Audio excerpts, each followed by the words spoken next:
안녕하세요. 공정과 편파 사이 편향독서입니다. 지난 6일 박진 외교부 장관은 일제강제징용 피해자 배상 관련 기자회견에서 2018년 대법원에서 확정 판결된 원고들에게 판결금과 지급 이자를 지급할 예정이라고 했는데요.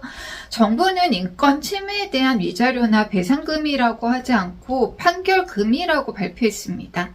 노무현 정부 시절 1965년 청구권 협정에 대해 민간위원회를 구성해서 법률 검토를 한 다음 백서를 발간했는데요. 협정을 했기 때문에 노동으로 인한 미수금은 청구하지 못하지만 불법적인 강제징용 또는 인권 침해로 인한 피해자분들 개인의 청구권은 소멸되지 않는다라고 정리되어 있습니다. 윤석열 정부는 일본의 불법적인 강제징용, 인권 침해를 인정하지 않고 판결금이라는 명목으로 배상금을 지급하겠다고 하면서 노무현 정부 시절 미수금에 대해서는 돌려받지 않겠다고 명시했다고 주장하고 있는데요. 조선일보의 경우 노무현 정부의 백서에 나와 있는 가장 중요한 내용, 불법에 의한 피해자 개인의 배상금은 대신 지급할 수 없다는 내용은 언급하지 않고 1965년 한일 청구권 협정에 반영됐다고 발표했던 사안이라는 내용만 강조해서 물타기를 하고 있습니다. 3월 13일 강제징용 피해 생존자 3분은 법률 대리인을 통해 제3자 변제 거부 입장을 공식적으로 전달했는데요. 그때부터 포털에 국민의 정서에 반하는 기사들로 도배가 됐습니다. 강제징용 해법 발표 후 윤 대통령 지지율 다시 30%대로 올랐다. 대통령실 일본 강제징용 피고 기업 기금 참여 방안 협의 중이다. 윤석열 대통령의 16일, 17일 방일로 한일 관계 개선에 속도를 내겠다 등 친윤적인 기사들 뿐입니다. 제일 황당했던 건 서울신문에 일본 국민 절반 이상이 한국징용해법 발표를 긍정적으로 평가했다는 기사인데요. 서울신문은 우리 국민을 위한 언론사인가요? 일본 구구단체를 위한 언론사인가요? 1974년 12월부터 1975년 1월 초까지 박정희 정부는 동아일보가 유신 정부의 비판적인 보도를 했다는 이유로 신문의 광고를 못싣게 방해를 해 백지 광고로 신문을 출간했었는데요. 언론의 역할이 무엇인지 단적으로 보여주고 있다고 생각합니다. 기자라고 하면 지식인으로 존경받던 시대도 있었는데요. 지금은 그냥 월급 받고 일하는 직장인 이상의 의미로 다가오지 않을 때가 많죠. 이런 시대에 현실과 타협하지 않고 한결같이 취재에 성역을 두지 않았던 진정한 언론인 MBC 해직 기자 이용마 기자의 세상은 바꿀 수 있습니다를 소개해드리겠습니다.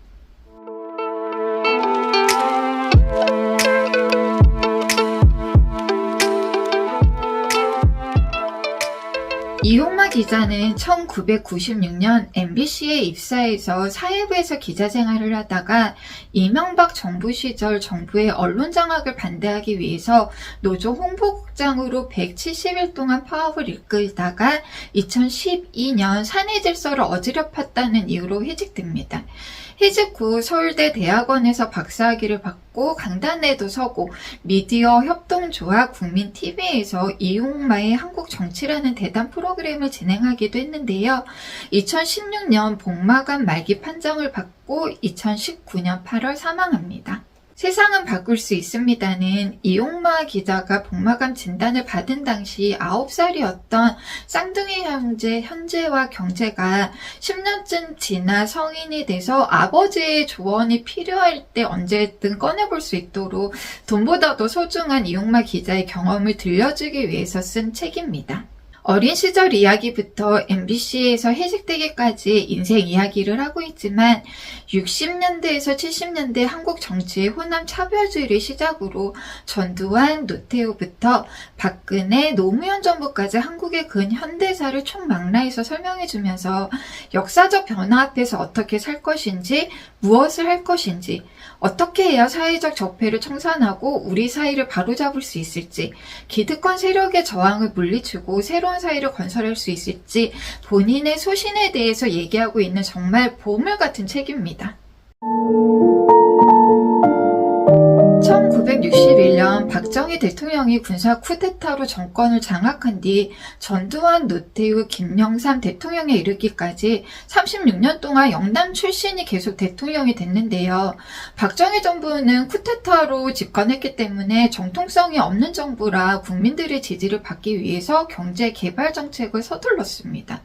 정주영, 이병철 같은 자본가들을 독려해 농업사회에서 공업사회로 전환하기 위해 수도권과 영남 지역에 공장을 지었는데요.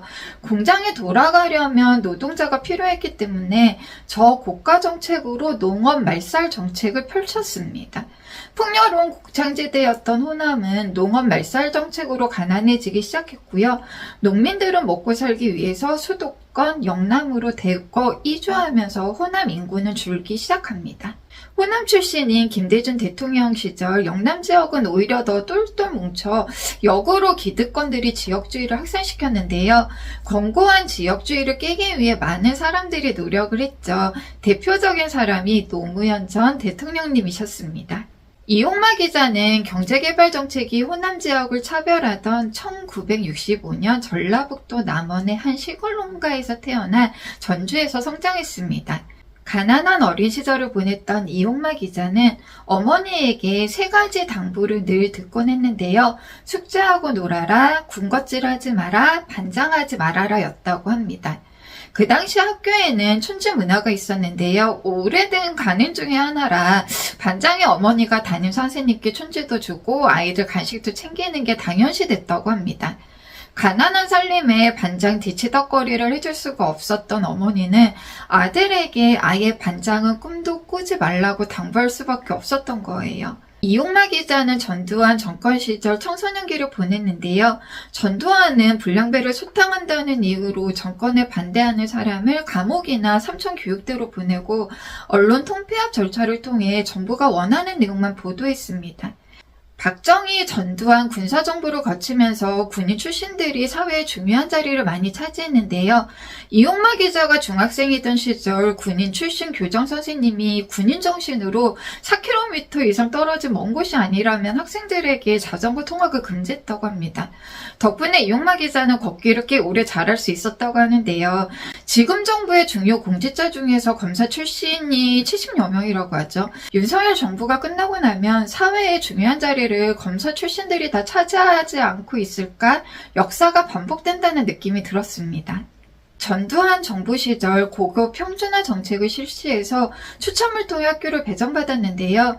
이용마 기자는 학생들 간의 경쟁 의식만 부추기는 고3 담임과 갈등을 빚기도 했는데 오로지 경쟁만 부추기는 우리나라의 교육 방식에 참담함을 느꼈다고 합니다. 상대를 꺾기 위해서 공부를 해야 하는 비참한 현실에 눈을 떴는데 1997년 외환위기 이후 미국식 신자유주의를 받아들이면서 양육강식, 정글식 자본주의 등 서로를 갉아먹는 경쟁은 교육뿐만 아니라 우리 삶 전반에 일상화되었습니다. 이용마 기자는 1987년 서울대 정치외교학과에 입학했는데요. 원래는 법대를 가려고 했지만 성적이 조금 모자라서 정치외교학과를 갔다고 합니다. 재수를 해서 법대를 다시 갈지 정치외교학과에 남을지 한두 달 고민을 해보기로 하는데요. 정치학과 선배들과 어울리면서 자신이 하던 고민과 선배들이 하던 고민의 차원이 다름을 깨닫고 정치학과에 남기로 합니다. 이용마 기자는 서울에서 대학을 다니면서 큰 충격을 받는데요. 누나와 자취를 하던 봉천동에서 서울대를 가자면 버스를 타고 봉천동 고개를 지나서 쭉 내려가야 했는데 봉천 사거리까지는 완전히 판자촌이었던 거예요. 사람들이 산 아래에서부터 엉성한 판잣집을 지으면서 점점 산 꼭대기로 올라가서 산이 없어지고 대신 판자촌이 형성되었는데요. 반포의 우뚝 솟은 아파트와 너무 대조적이었다고 합니다. 박정희 정권의 공업화 정책으로 농촌에서 무작정 일자리를 찾아 서울로 올라온 사람들이 당장 살 곳이 없어 산 아래에 임시로 집을 짓고 거처로 삼았다가 판자촌이 만들어지기 시작했는데요. 1986년 아시안게임과 1988년 서울올림픽이 열리면서 외국인 방문을 염두에 무더기로 철거되기도 했습니다. 이용마 기자가 대학에 들어간 1987년은 민주화 운동이 들불처럼 일어나 전두환 군사정권이 항복을 하고 여러 가지 민주화 정책을 받아들였던 시기인데요. 이용마 기자 역시 역사의 소용돌이에 자연스럽게 휩쓸렸습니다. 대학에 입학한 지 한 달여 만인 1987년 4월 13일 전두환이 4.13 호원 조치를 발표했는데요. 이때부터 전국민적인 저항운동이 거세지기 시작했습니다. 1987년 1월 박종철 열사 고문치사 사건, 6월 18일 체류탄 추방대회, 6월 28일 평화대행진에서 이한열 열사 사망사건으로 당시 민정당 대표였던 노태우가 대통령 직선제를 받아들이는 6.29 선언을 발표합니다. 이용마 기자는 고등학교 시절 선생님들이 정치에 대한 얘기는 거의 하지 않았다고 하는데요. 대학에 가면 자공, 영공 세력들이 학생들을 의식화해서 데모를 하도록 유도를 하니 의식화를 조심하라는 경고를 귀에 못이 박히도록 했다고 합니다. 4.13 호원 조치 이후 무작정 선배를 따라 가두 투쟁에 참여했다가 백골단에게 쫓기게 됐는데요. 막다른 골목이어서 할 수 없이 남의 집에 들어갔다고 합니다. 경찰에 신고당하는 건 아닐까 두려움에 떨던 이용마 기자에게 그 집의 아주머니는 음료수를 지어주면서 학생들 고생시킨다고 정부를 욕했다고 하는데요. 그동안 데모는 자경, 용공 학생들이나 하는 것으로 알고 있었는데 오히려 학생들을 옹호하는 정부를 비난하는 모습에서 새로운 질문이 떠올랐다고 합니다. 대학원 졸업 후 무엇을 할지 고민하다가 언론사 시험을 보기로 하는데요. 이용마 기자는 언론사 신입 공채마다 필기시험은 통과했지만 최종 면접에서 계속 떨어졌다고 합니다. 중앙일보 면접은 홍석현 회장이 직접 질문을 했다고 하는데요. 데모를 해봤느냐 물었다고 합니다. 이용마 기자는 망설이지 않고 데모를 할 수밖에 없었던 시대 상황에 대해 씩씩하게 대답했는데요. 결과는 낙방이었습니다. SBS 최종 면접에서도 똑같은 질문을 받고 똑같이 대답했는데 결국은 낙방합니다. 이용마 기자는 기업은 원칙적이고 똑똑한 사람을 원하는 게 아니라 조직의 지시를 잘 따르는 똑똑한 사람이 필요하다는 것을 깨닫고요. MBC 면접에서는 똑똑한 척 하면서 적당히 얼버무리는 답변, 1987년도에 데모를 안 했다면 거짓이다. 하지만 학년에 올라가면서 데모에 참가하지 않았다라고 답변하면서 최종 합격했다고 합니다. 회사는 너무 올곧은 사람은 회사의 부당한 방침을 따르지 않을 수 있기 때문에 원하지 않는데요. 우리나라 재벌 중 불법을 저지르지 않은 기업은 단 한 곳도 아마 없을 겁니다. 회사의 불법적인 지시도 따를 수 있는 직원들이 승진하고 고위직이 되면서 보수 세력이 최상의 계층을 독점하게 됐는데 이용마 기자의 면접 경험만 봐도 현재 언론이 기업 정치인과 결탁해서 형성하고 있는 보수적인 카르텔이 이해가 되죠. 처음 사회부로 간 이용마 기자는 의미 없는 기사만 남발하고 시청률 경쟁만 하는 언론사에 실망하고 맙니다. 기사 가치가 떨어지는 사건, 사고 뉴스 보도를 거부하면서 실랑이를 벌이기도 했는데요. 사회부 발령 10개월 만에 사회부에서 지방선거 선거방송 기획단으로 축출됩니다. 지방선거 방송을 마치고 전국부 소속의 성남시 출입 기자로 발령해놨는데 오히려 훨씬 좋은 기사를 쓸 수 있는 계기가 됩니다. 이 기간 동안 법조비리와 관련된 많은 기사들을 썼는데요. 수원지검 성남지청의 검사에 대해서 이중 기소를 한 사실을 비판하는 기사를 썼다가 5억 원 손해배상 소송으로 4년 넘게 송사에 시달리기도 합니다. 수도권 기자 생활은 8개월이 채 안 됐지만 이 기간에 기사의 가치만을 따져서 취재했고 기자로서의 호기를 부릴 수 있는 시기였다라고 합니다. 군사정부 시절 권력기관의 비판적인 기사를 쓸 수 없었기 때문에 단순 사건, 사고나 화제성 기사 등을 무조건 많이 보도했던 관성이 김대중 정부, 노무현 정부를 지나면서 민주화가 진전되면서 개선되는가 싶었지만 이명박 정권이 들어서면서 원래 자리로 돌아갔는데요. 알통의 크기로 진보와 보수를 구분하는 뉴스나 저도 본 기억이 있는데 여름철 아스팔트에서 달걀 프라이 하기 등 기사의 질을 논하는 것 자체가 사치인 보도들이 뉴스 대부분을 차지하게 됩니다.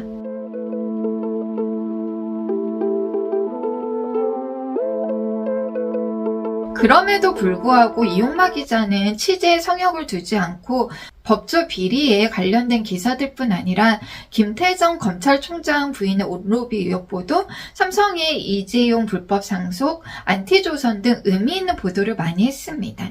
김대중 정부 시절 이용마 기자는 경제부에 있었는데요. 경제부장이 굉장히 보수적이었다고 합니다. IMF가 터지기 전 현대건설 1차 보도가 난 날 뉴스데스크 전체 꼭지가 25개에서 26개 정도인데 무려 20개 정도를 현대건설 1차 보도를 가지고 보도했다고 하는데요. 큐시트만 보면 경제가 무너지는 줄, 아니 경제가 무너지기를 바라는 줄 알았다고 합니다. 경제는 심리가 굉장히 중요한데 보수 신문들은 어려운 경제 현실을 가장하면서 김대중 정부와 대립각을 세우고 김대중 정부를 무너뜨릴 궁리만 할 뿐 진정한 언론의 역할을 하지 않았습니다.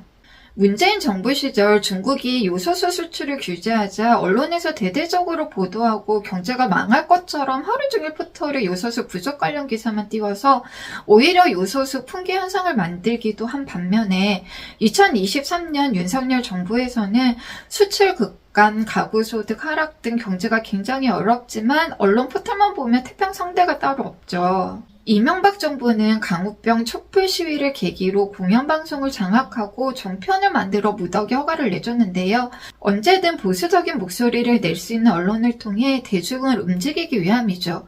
군사 시절에는 언론이 정권의 나팔을 노릇을 했다면 민주화 이후에는 언론 자체가 하나의 거대한 권력이 되어버립니다.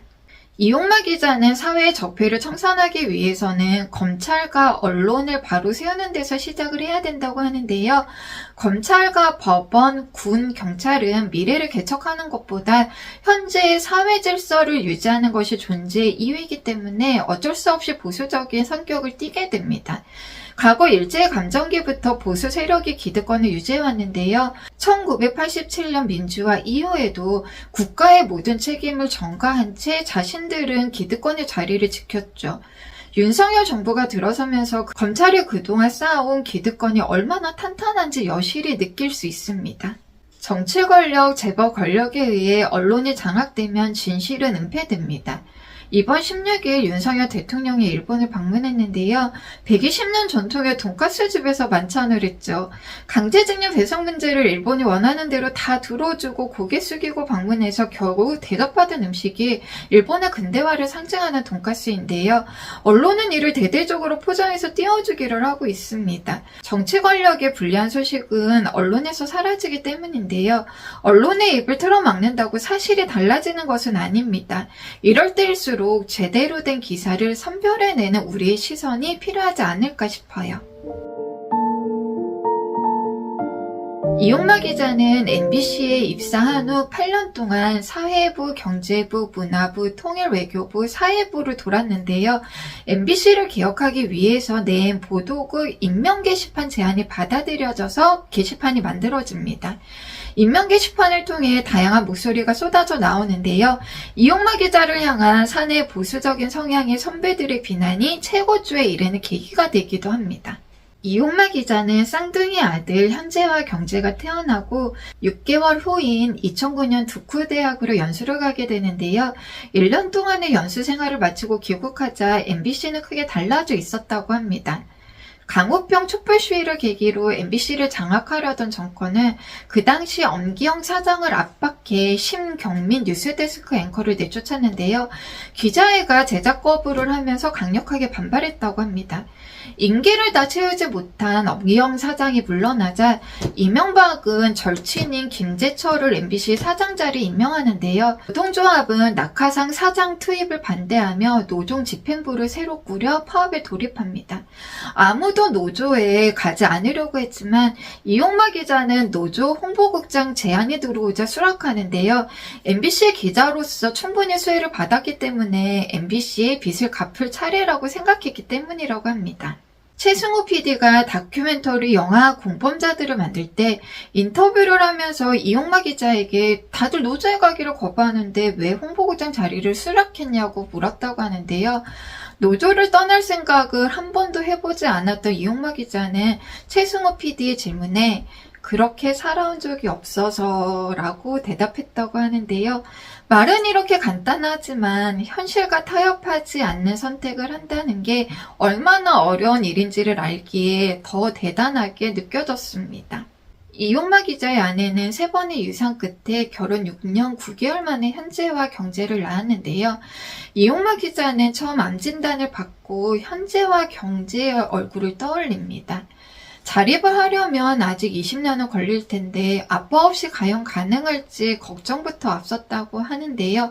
이용마 기자는 이 책을 통해 현재와 경제에게 우리가 사는 세상은 그다지 아름답지는 않지만 우리가 앞으로 함께 세상을 좀 더 아름다운 사회로 만들어 나가야 한다고 유언처럼 계속 말해줍니다. 자식은 부모의 등을 보고 자란다고 하는데요.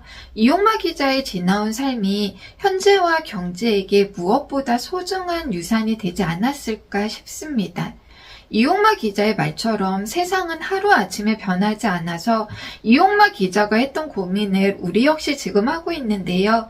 어떻게 살아야 할지, 우리가 살아가는 이유가 무엇인지, 이런 삶 속에서 과연 행복을 찾아나갈 수 있을지에 대한 해답을 제시해주는 것 같아서 너무 좋은 독서 경험이었고요. 많은 구독자분들이 꼭 읽어보셨으면 좋겠습니다. 조지 오웰의 디스토피아 소설 1984는 빅브라더라는 존재가 국민들을 감시하고 사상을 통제하는 세상을 그리고 있습니다. 틀린 스크린을 통해 뉴스와 여론을 조작하고 과거도 자신들에게 유리하게 변조하고 현재의 지배 세력이 지속적인 성장을 이끌어내고 항상 승리를 하고 있다고 국민을 세뇌시키는데요. 정치 권력으로부터 언론이 독립해야 하는 가장 큰 이유를 보여주고 있는 것 같아요. 이용마 기자는 언론이 객관적이라고 말하는 건 가식이라고 합니다. 언론은 객관적일 수 없지만 적어도 객관성을 판별할 수 있는 기준을 가질 수는 있다고 해요. 사회적 다수와 사회적 약자를 중심으로 세상을 보는 시각이 그 기준이라고 하는데요. 소수 권력자에 대해서는 엄격한 시각을 유지하고 사회의 약자에 대해서는 인간적인 배려를 해야 한다고 하는데 그래야 사회가 유지될 수 있다고 합니다. 인터넷의 등장 이후 정보의 양이 점점 많아지고 있습니다. 기자가 아니어도 정보를 다루고 해석하고 유통할 수 있는 시장이 많아졌는데요. 그만큼 거짓 정보를 접하고 유통할 기회도 많아지고 정보의 선별은 점점 더 어려워지고 있습니다. 이런 시대의 위기를 극복할 수 있는 건 결국 제대로 된 언론이지 않을까 싶습니다. 언론이 언론의 제 역할을 하고 우리 스스로 정보를 분별할 수 있는 능력을 키워나간다면 이용마 기자가 꿈꾸던 좀 더 아름다운 사회가 만들어지지 않을까 싶어요. 이용마 기자의 꿈처럼 세상은 바꿀 수 있으리라 기대하며 오늘 영상 마치겠습니다. 영상 시청해주셔서 감사합니다.